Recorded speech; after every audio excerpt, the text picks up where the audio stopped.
ForeFlight Synthetic Vision delivers a three-dimensional terrain and hazard awareness that's useful, elegant, and simply fun to fly with.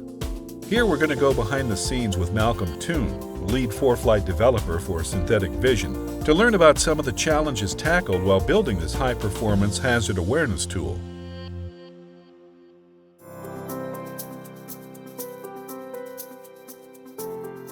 Some of the challenges we had developing Synthetic Vision came from needing to support all the different devices that we currently do. So all the way from iPad 2 all the way through to now Air 2. Each device has a different set of capabilities. Obviously iPad 2 has a much lower processor capability and memory, and Air 2 has a very high-end graphics processing unit and a lot of memory.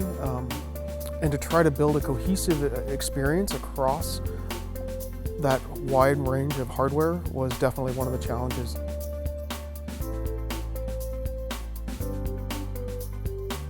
Another way that we wanted to really exceed our customers' expectations was to generate a scene that was fully representative of the terrain and associated dangers out to the horizon. So based on altitude, we actually generate a scene that's further out, and we can show you mountains and things like that that are all the way out that as you would see outside your window. So we actually dynamically calculate how far the horizon is away from you, depending on your height above mean sea level, and then generate the scene all the way out there. And that really presented a huge challenge because the iPad itself can only support so much data that it shows, and that ends up being a lot of terrain data as you get further out over the horizon.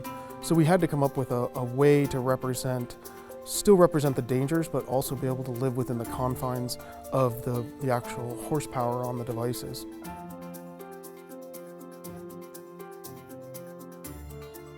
Another challenge really comes from what we call our ForeFlight polish, which is we don't want to just present dynamic terrain in front of you and maybe draw a runway polygon on top of that.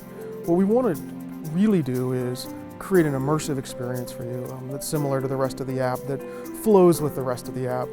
And to do that requires looking at each element on the screen down to the pixel, and how does that particular pixel work in the scene with everything else. So a good example is airport markers. We went through multiple iterations of airport markers, just dropping a marker on the screen to say this is what airport you're looking at, and then to figure out, well, what's the right color? What's the right shape for it? When should it come into the scene and when should it go out?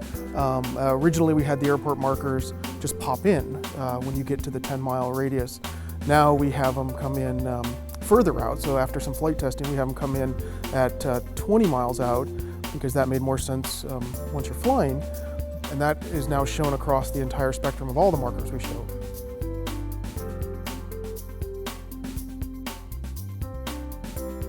Another great feature of Synthetic Vision that we spent a lot of time refining was the actual runway rendering.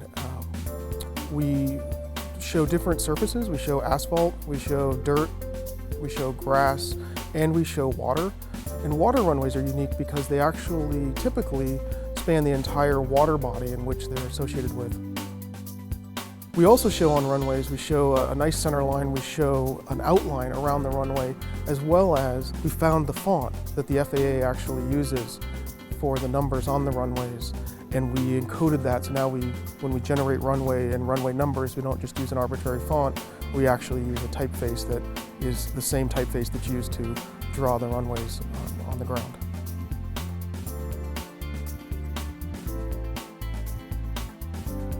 So one thing that we consistently hear from pilots who fly at night is that the iPad is too bright in the cockpit. And we wanted to make Synthetic Vision something that could be used both in day and night and be used effectively without any pilot interaction. So one of the examples of how we spend some time to polish a feature is we automatically dim Synthetic Vision from sunset into evening over a 20-minute window. And so what will automatically happen is the terrain goes from a day mode with a sky background into a night mode with a darkened terrain and a starry sky, and it does that over a course of 20 minutes. And so it requires no pilot interaction. It automatically does that based on your location and the sunrise and sunset data for that location.